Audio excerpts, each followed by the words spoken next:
Hey there guys, what is going on? Welcome back to the first best class setup video that we are making in Season 2, taking a look at some of the brand new weapons that have been added to the game in the Battle Pass, and we are of course starting with the Fara 83, which is actually surprisingly good in this game. Like, I've seen a lot of people being like, oh, it's only okay, it's not that good, like there's not too much to talk about here, but I actually really like this weapon. I don't know what the hate is, and this thing is basically like an absolute laser beam. Like, this thing is almost like cheating. It has no recoil. It is an absolute gunner in this game. Just before we do get into our best Fara 83 class setup here, make sure you do hit that subscribe button with those notifications turned on. It does very much help me out, and I massively appreciate it. We did recently hit 4,200 subscribers, and we're looking for 5,000 very soon, and 10,000 by the end of the year. So if you could help me out in achieving those goals, that would be absolutely massive here. So let's just jump straight into our best Fara 83 class setup here, because there's a little bit to talk about this weapon. I actually really think it is pretty powerful. Right, so as usual, the timestamps for all these videos will be on the videos loading bar and in the description, so if you are looking for just the Fara 83 attachments, you can skip to that section. But of course, we're going to start with our secondary here, which we're going with that street sweeper, which basically, as we want those attachments, we want that flash cone just so we stay off the radar a little bit as we are firing. In the barrel slot, we have that ranger barrel for that 2-shot kill distance of about 7.6 meters. Really powerful option here for just extending our damage range. 5mm laser for hip fire accuracy, the magazine maximum one for the 18 rounds, and the marathon stock for all of these lovely movement speed stats here. As for our tactical, we are looking for that stim shot as usual, being able to continue our streak after we do get into a gunfight, take a little bit of damage by healing ourselves is really nice. Then we move to that Semtex. You can take the Semtex or the C4 as my two favorite options, but you can really choose whatever you do prefer in the lethal slot. If you want to upgrade, we are going for that field microphone or the jammer, because being able to have extra pieces of information on your minimap is super useful, or being able to deny the enemy information is also very strong. And then we of course move to that wild card, which are taking perk greed here. You can take gunfighter on the Fara 83, but I don't think it's necessary to have 8 attachments on this thing. That's powerful enough as it is without. So perk grid, getting 6 perks is really nice. Then of course those perks, we want that flak jacket because explosives are everywhere right now. You're just chucking over walls, round corners, C4s everywhere. So take flak jacket so you don't die to them, and forward intel so you can see the enemy respawns, which is such a super powerful advantage in this game. In the perk 2 slot, we do take gearhead because we want those extra field upgrades, but you can also take assassin to get extra information on your minimap, and scavenger, if we do run out of ammo, we get ammo bags on the ground from killing players.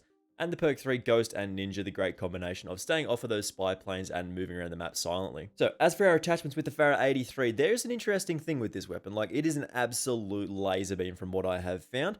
And this is fairly interesting. Like, we start off with that muzzle. We are looking at that GRU suppressor. This does give us that muzzle flash concealment, meaning we stay off of the minimap, as well as a 7% increase to our vertical recoil control, which is really nice for this no recoil class setup. In the barrel slot, we can take this 19.5-inch Liberator barrel, which does increase our bullet velocity to 1,147 meters per second, which is absolutely lightning in this game.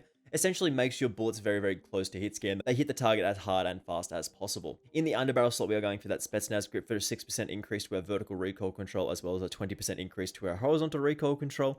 This is a massive part of our no recoil class setup. It means we can hit the target as easily as possible. In the handle slot, we are going for that GRU elastic wrap here for a 30% increase to our aim down sight speed, 90% increase to flinch resistance, and of course aim while going prone, meaning we can drop shot people. Now, the last attachment is sort of up to you. If you do prefer a stock, you want to increase your sprint to fire speed, you take the KGB skeletal stock for a 30% increase to that sprint to fire speed, as well as aim walking movement speed of 40%.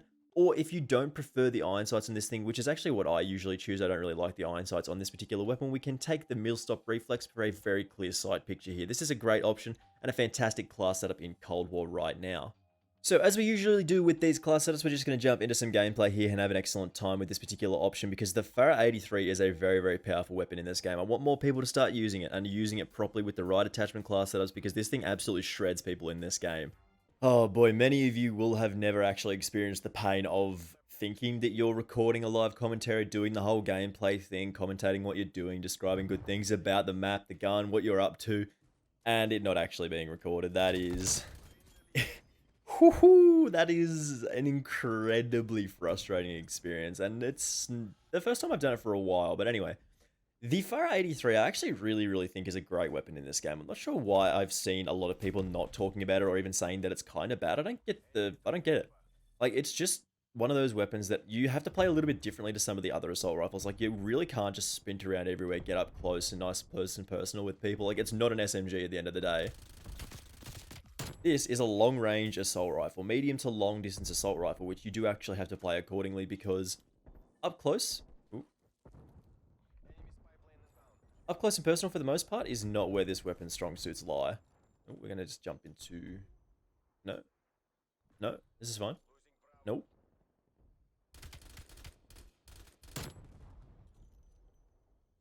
in saying that, it's not the most highly damaging weapon, but the consistency that you get at range and the bullet velocity make for an absolute powerhouse at those longer distances. Like, it's just really easy to use this thing.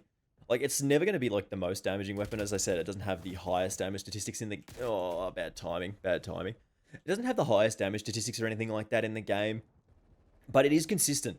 And, I mean, this is a sort of a... This is sort of a strange comparison, but this is how I feel. Basically, it's very similar to something like the ACR from previous Call of Duty games. Like, the ACR never did the most damage. Like, it was never the highest, like, damaging assault rifle or the fastest killing anything, but just consistency and, like, being able to fight people at range was what that weapon was all about. And this feels very, very similar to something like that.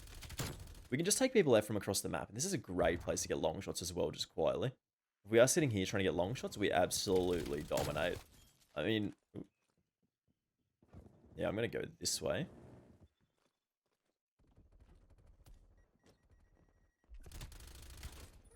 Okay, now, I still can't go. If I just sit here, this is a hilarious spot in this map. Oh.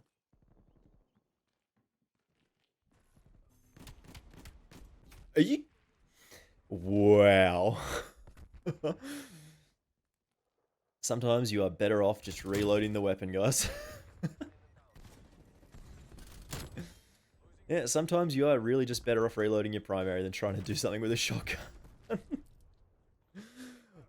Also, you can't really take this particular gameplay super seriously, like, as an indicative, like, definitive answer for whether this gun's good or not. We joined a domination game halfway through, which means we are going to be coming up against people with, like, full kill streaks, full war machines just at the ready, so... If you see we get losing fights here, losing, like, fights to people who have harps up, people running around with the war machine, like, you gotta take it with a grain of salt, man. Like, you gotta take it a little bit, like, hey, there are mitigating circumstances here. You can, of course, ditch the GRU suppressor if you do want to take something else that will control your recoil as well as a bit of muzzle flash concealment. Like, the GRU suppressor does mean we do lose a fair bit of velocity and damage range, which is fairly significant for, as we said, a quite long range assault rifle. That is what this is about. So if you don't feel like being an idiot and running the GRU suppressor because it sounds cool and helps with recoil control, you can take something else and maintain a lot of that damage range and that bullet velocity. Like, you only lose about 200 meters per second, which is... Ooh, it's already... That was an unfortunate situation. We were just in their spawn. We had nowhere to go.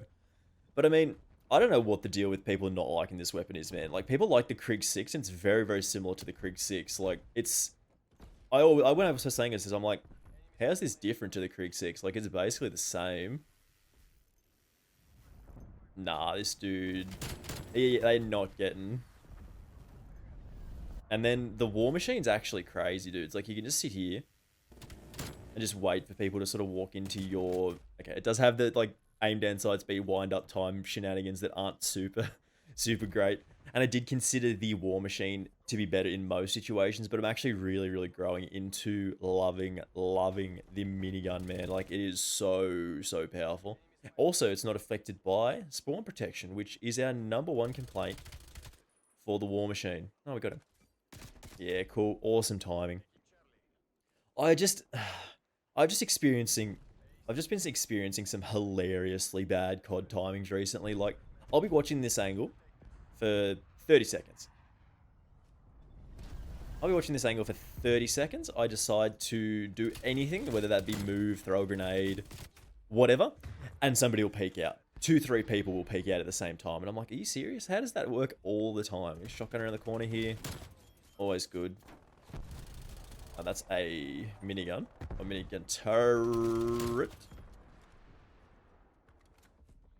But don't sleep on the hipfire of this thing either. I mean, we wish I had made more time. I wish we didn't join start like halfway through that game. But hopefully we did pass on what we know about the Fara 83. It's an absolute laser beam in this game. It's a very, very powerful mid to long range assault rifle. You can't really sprint around everywhere and expect to gun people down. It's not an AK-74U or anything like that.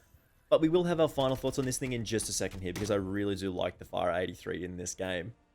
Alrighty guys, so as you saw there, we absolutely gunned people down with the Fara 83. I think the main thing to take away from this is that actual damage range. Starting at with the Grew Suppressor at about 40 meters. And if you take that off, you get about 60 meters of damage range, which is absolutely ridiculous for an assault rifle in this game, as well as having a very, very fast bullet velocity as well, up to 1300 meters per second, which is absolutely ridiculous. Almost makes your bullets hit scan, which is so super powerful in this game.